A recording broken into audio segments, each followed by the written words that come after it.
Assalamualaikum warahmatullahi wabarakatuh. Perkenalkan, nama saya Wode Nur Darmayana dengan NIM 1966020019. Saya akan menjelaskan bagaimana cara menghitung laba per saham dasar dan laba per saham dilusian. Baiklah, kita akan menuju ke soalnya. Dan kita bisa lihat soalnya. Yang diminta itu yang pertama, hitunglah laba per saham dasar untuk tahun 2020. Dan yang kedua, hitunglah laba per saham dilusian untuk tahun 2020. Nah, jawaban yang pertama itu kita akan membuat tabel perubahan jumlah saham. Kita membuat tabel di atas yang tertulis tanggal, perubahan, jumlah lembar saham biasa beredar. Di kolom pertama, 1 Januari 2020, di perubahannya itu saldo awal dan jumlah lembar saham biasanya beredar itu 1 juta. Itu kita ambil dari soal yang saldo awalnya dari kumulatif 1 juta. Nah, yang kedua itu 1 Maret 2020. Perubahannya pengeluaran saham, jumlah lembar saham biasa beredarnya itu 150.000. Nah, 1 juta itu ditambah dengan 150.000 menghasilkan 1.150.000. Yang ketiga, 1 Juni 2020, pemecahan saham 2:1 itu 1.150.000 yang diambil dari soalnya yang perubahan saham. Sehabis itu 1.150.000 tadi yang dari penghasilan 1 juta ditambah 150.000 itu ditambahkan dengan 1.150.000 dan hasilnya 2.300.000. Yang keempat ini 1 September 2020, pembelian saham Treasury itu 500.000 untuk dikurangi, diambil dari soal juga dari perubahan saham 500.000. Jadi 2.300.000 dikurang 500.000 dan menghasilkan 1.800.000. Yang terakhir 1 Desember 2020, pengeluaran saham itu 250. Diambil dari soal juga dari perubahan saham 250.000.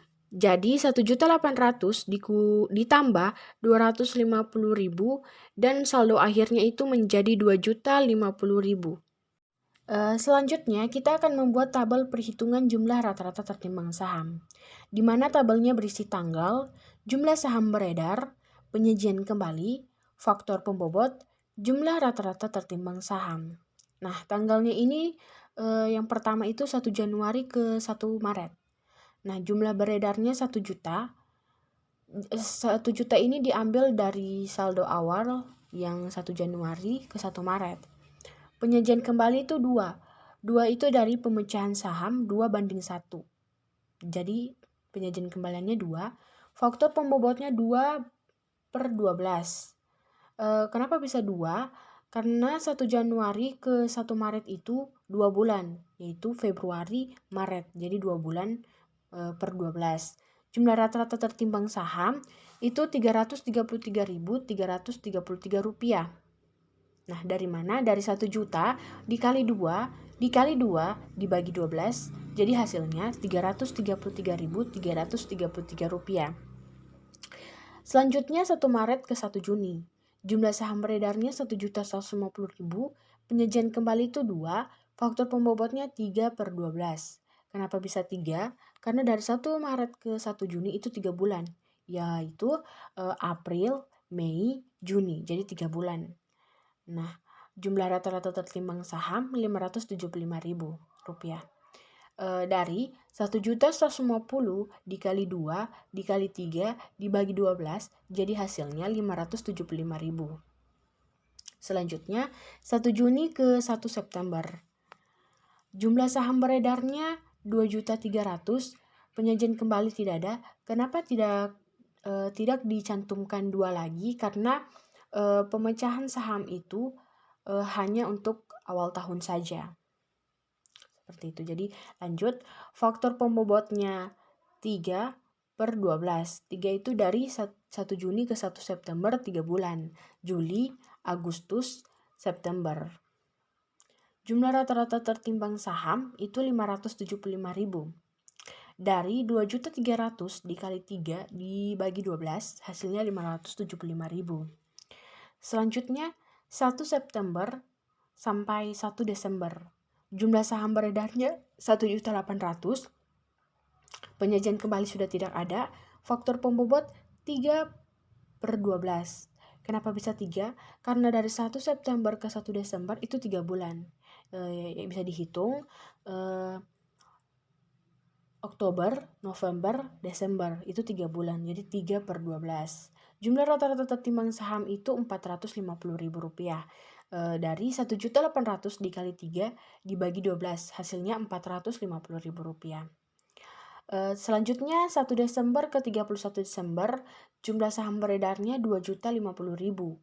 Penyajian kembali sudah tidak ada. Faktor pembobotnya itu 1/12. Kenapa bisa 1? Karena 1 Desember ke 31 Desember itu 1 bulan hitungannya.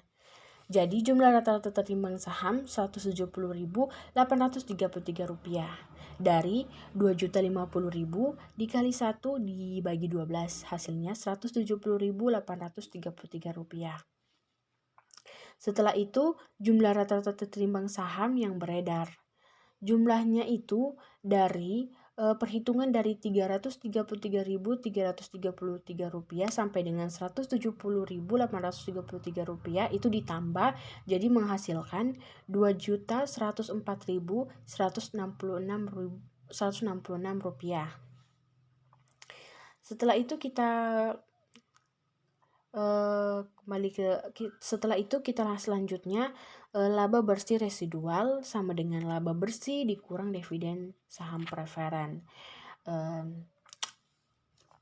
Jadi di sini tertulis 5 juta dikurang dalam kurung 10% dikali 1.500.000. Nah, 5 jutanya ini dari laba bersih di soal dikurang 10% ini dari saham preferen kumulatif konversi dari soal juga, dan dikali 1.500.000. 1.500.000 ini dari pengeluaran saham yang ada di soal juga. Jadi di sini 10% dikali 1.500.000 hasilnya 150. Jadi di bawahnya dikasih turun lagi 5 juta dikurang 150.000. Itu dari 10% dikali 1.500.000.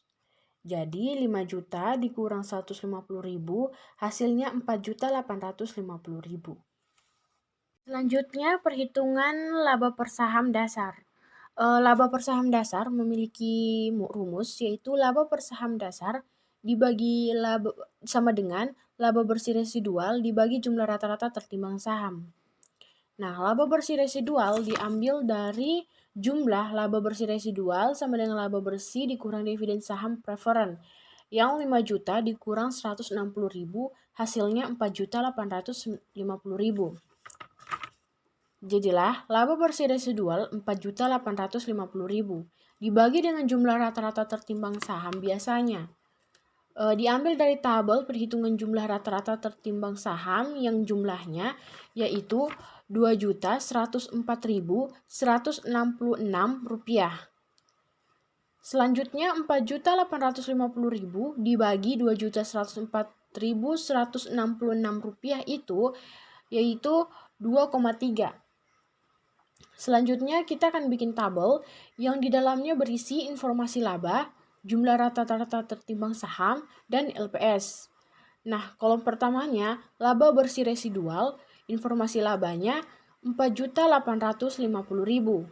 Jumlah rata-rata tertimbang saham Rp2.104.166. LPS-nya 2,3.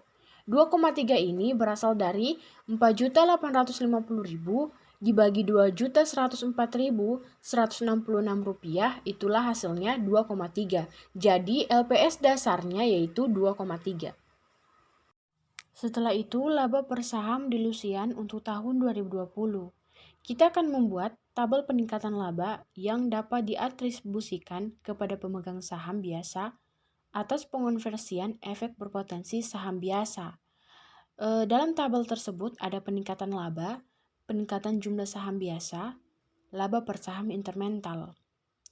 Di kolom pertama itu opsi, peningkatan laba, nil atau tidak ada, terus penambahan saham yang diterbitkan tanpa imbalan, itu di kolom peningkatan jumlah saham biasa terisi 10.000. 10.000 ini dari 60 dikali 5 dibagi 30, hasilnya 10.000. Dan di kolom laba per saham incremental terisi nil atau tidak ada. Saham preferen kumulatif konversi peningkatan laba, di peningkatan laba itu terisi 150.000. 150.000 ini dari 1.500.000 dikali 10% dan diisi di kolom peningkatan laba 150.000. Selanjutnya, saham incremental itu di kolom peningkatan jumlah saham biasa itu terisi 500.000 dari 2 kali 250, jadi 500.000. Laba di kolom laba per saham incremental itu 0,3. Kenapa bisa 0,3? Karena dari 150 dibagi 500, jadi hasilnya 0,3 terisi di kolom laba per saham incremental. Berdasarkan tabel di atas, maka urutan dari dampak masing-masing efek terhadap LPS incremental adalah sebagai berikut. Yang pertama itu opsi. Dampak incrementalnya 0. Dan yang kedua, saham preferen, kumulatif konversi. Dampak incrementalnya 0,3. Selanjutnya, tabel perhitungan laba per saham di Lusian. Tabel laba per saham di Lusian itu ada laba dari operasi, saham biasa, per saham, dan keterangan. Di kolom pertama itu sebagaimana dilaporkan, di kolom laba dari operasi terisi 5 juta. 5 juta dari soal laba bersih. Selanjutnya di kolom saham biasa itu 2.104.166 rupiah. Itu dari tabel perhitungan jumlah rata-rata tertimbang saham. Selanjutnya di kolom per saham 2,37. 2,37 itu dari 5 juta dibagi 2.104.166 rupiah. Selanjutnya opsi. Di kolom saham biasa itu 10.000. Selanjutnya dijumlahkan laba dari operasi itu 5 juta dan di kolom saham biasa 2.104.166 rupiah ditambah 10.000 hasilnya 2.114.166 rupiah. Di kolom per saham 2,36. Kenapa bisa 2,36?